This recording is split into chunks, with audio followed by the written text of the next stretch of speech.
Non si interrompe la serie negativa del Città di Castello, passa al Bernicchi anche la Nuorese imponendosi 3-2 sulla squadra di Silvano Fiorucci, partita subito in salita per il Città di Castello, è tutto facile per Curcio che al 10° minuto riesce a superare la difesa tifernati a tu per tu con Massetti, non sbaglia infilando la palla in fondo al sacco per l'1-0 della Nuorese. Al 15° la reazione del Città di Castello con Marconi che serve al centro Macagno, colpo di testa che non crea tuttavia gli effetti sperati. Passano 60 secondi e ricorre agli straordinari il portiere Frasca in uscita di emergenza, decisivo nell'anticipare proprio Macagno. Ancora a Città di Castello al 18° con Locchi che serve il solito Macagno, ma il suo tiro si infrange sul palo e ancora provvidenziale il tocco del portiere Frasca che evita il peggio. Ma al 23° alla seconda incursione la Nuorese non perdona, questa volta tocca Molino su assist al bacio di Curcio entrare in area e siglare il raddoppio. Al 27° intervento in area di Pucci su Cadau e per l'arbitro Sprezzola della sezione di Mestre non ci sono dubbi,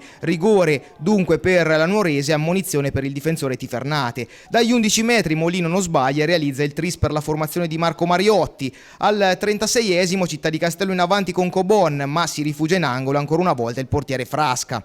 Si riaccende il secondo tempo al 6° minuto quando un fallo di Dromela su Falasca costa il rosso diretto al centrocampista Tifernate, dunque Città di Castello in inferiorità numerica. In 10 contro 11 Città di Castello trova comunque la forza di reagire al 12° sugli sviluppi di un calcio di punizione di Locchi. I Tifernati accorciano le distanze dopo un flipper in area con palla prima a Pucci, poi a Marconi, infine a Dida ed è proprio il numero 7 a siglare l'1-3.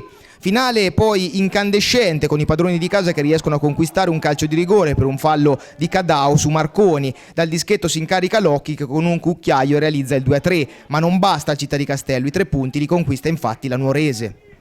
No, inizio complicato per la Nuorese, perché sono stati episodi, il primo dopo 3-4 minuti di un rigore netto su Pucci, strattonato completamente, portato per terra dentro l'area di rigore sulla palla inattiva, se ne ha fatto vedere, un secondo gol nettamente fallo di mano, altre situazioni equivoche, una squadra che ha giocato con tutto quello che aveva, anche ha giocato un discreto calcio, che è arrivato un sacco di volte dentro l'area della Nuorese, che era diciamo quella più titolata, 3 occasioni, 3 gol.